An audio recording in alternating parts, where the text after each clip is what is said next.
आज की कहानी है अहमदाबाद के चर्चित सजनी मर्डर केस की, जिसमें पुलिस ने 15 साल बाद लैंडलाइन नंबर के जरिए कातिल को पकड़ा और खुलासा किया। उन दोनों की नई नई शादी हुई थी।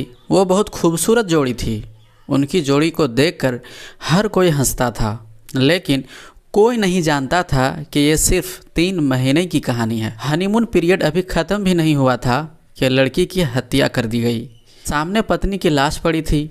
पति का रो रो कर बुरा हाल था। उनकी हालत इतनी खराब हो गई कि उनकी तबीयत भी बिगड़ गई थी और सदमे के कारण उन्हें अस्पताल जाना पड़ा, लेकिन वो कभी वापस नहीं आए। तो क्या थी वजह, आइए जानते हैं पूरी कहानी आज के इस वीडियो में। लेकिन उससे पहले दोस्तों, अगर आपको क्राइम रिलेटेड वीडियोस अच्छी लगती है तो वीडियो को लाइक करके और चैनल को सब्सक्राइब करके हमारे साथ जुड़ जाइए। तो चलिए आते हैं वापस कहानी में। ये कहानी 21 साल पुरानी है। साल 2003 में केरल के रहने वाली सजनी नायर की शादी तरुण जिनराज से हुई। शादी को अभी 3 महीने ही बीते थे कि पत्नी की हत्या कर दी गई। यह मामला काफ़ी चर्चा में आया क्योंकि पति ने पहले तो अपनी पत्नी की मौत का गम होने का नाटक किया और फिर पुलिस की आंखों में धूल झोंक कर भाग गया। सजनी की मौत पर तरुण ने खूब घड़ियाली आंसू बहाए। उसने एंग्जाइटी अटैक का भी नाटक किया, लेकिन यह उसके बचने का तरीका था। सजनी की मौत के अगले ही दिन तरुण फरार हो गया। अब यह साफ हो गया कि तरुण ने ही हत्या की है, गला दबाकर। लेकिन कातिल कैसे पकड़ा जाए? पुलिस कई दिनों तक सजनी के पति की तलाश करती रहती है, लेकिन उसका कोई पता नहीं चला। वो गायब हो गया था। धीरे धीरे उसकी तलाश बंद हो गई। उधर तरुण ने अपनी नई जिंदगी की शुरुआत कर ली थी। पुलिस ने हर जगह, हर दूसरे राज्यों में भी तलाश की, लेकिन कुछ पता नहीं चला।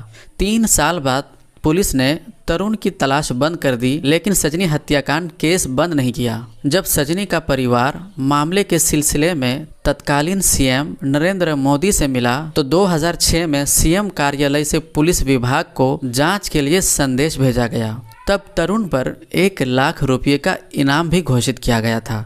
इसी बीच में पुलिस की मुलाकात तरुण की प्रेमिका से भी हुई, जिसने बताया कि 16 फरवरी को तरुण ने फ़ोन कर शादी के लिए कहा था, लेकिन मैंने हत्यारे से शादी करने से इनकार कर दिया था।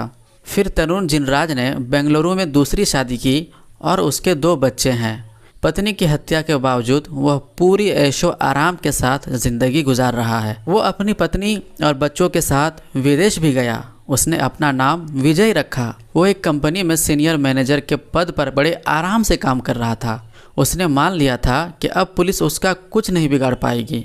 लेकिन सजनी का परिवार सालों बाद भी अपनी बेटी की मौत को नहीं भूल पाया। फिर कई साल बाद 2016 में पुलिस को तरुण की गर्लफ्रेंड से पता चला कि तरुण जैसे शख्स को उसके दोस्तों ने दिल्ली के एक मॉल में देखा था। इसी बीच पुलिस ने दोबारा उसके करीबियों की कॉल डिटेल निकाली तो पता चला कि बेंगलुरु के एक कॉल सेंटर के लैंडलाइन से तरुण की मां को फ़ोन आया था। जब इस नंबर की जानकारी निकाली गई तो पता चला कि ये कॉल किसी परवीन पटेल ने की थी। पुलिस को शक हुआ तो परवीन पटेल के बारे में जानकारी जुटाई।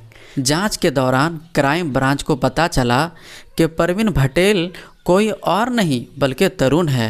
और हैरान करने वाली बात यह थी कि तरुण ने बेंगलुरु में दूसरी शादी भी की थी और उनके 2 बच्चे भी थे। परवीन पटेल, जिसकी पहचान तरुण ने चुराई थी, तरुण का पुराना दोस्त था।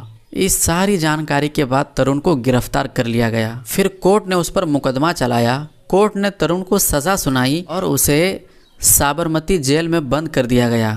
सजनी के परिवार ने भी राहत की सांस ली कि आखिरकार उन्हें 15 साल बाद न्याय मिला। लेकिन कहानी यहीं ख़त्म नहीं हुई दोस्तों। तरुण जिनराज बहुत चालाक चतुर था। वो लगातार जमानत के लिए कोर्ट में अर्जी दे रहा था। वो तरह तरह के बहाने बनाकर कोर्ट में जमानत के लिए अर्जी लगाता था। आखिरकार इसी 2023 में अगस्त में तरुण जिनराज जमानत पाने में सफल रहा।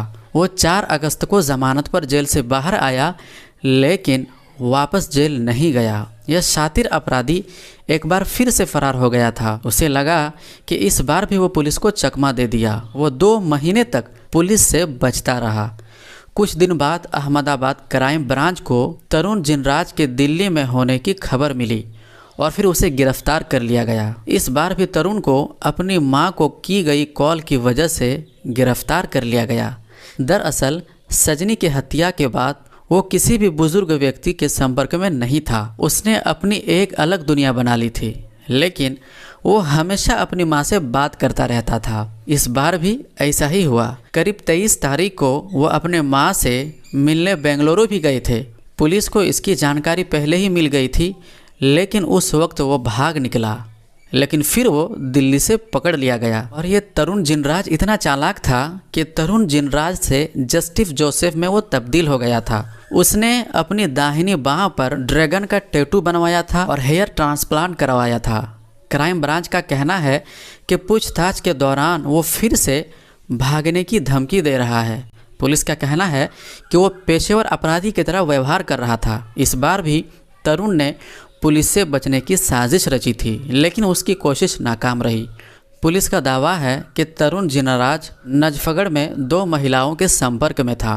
तरुण ने नवंबर 2003 में अहमदाबाद के एक बैंक में काम करने वाली सजनी नायर से शादी की, लेकिन शादी के बाद भी वो किसी अन्य लड़की के साथ रिश्ते में था। वैलेंटाइन डे के मौके पर पत्नी की हत्या करने से पहले उसने सजनी से संबंध बनाए थे और फिर उसकी हत्या कर दी। तरुण का पहले से ही एक और लड़की से अफेयर चल रहा था। तरुण ने हत्या के बाद गर्लफ्रेंड को शादी करने का ऑफर दिया था। तो क्या इसी वजह से उसने अपनी पत्नी की हत्या की या फिर कोई और वजह थी?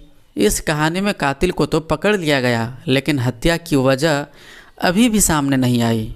वैसे दोस्तों, आपको क्या लगता है? आप हमें कमेंट में अपनी राय ज़रूर दें और ऐसे ही और वीडियोज़ के लिए हमारे साथ जुड़े रहें।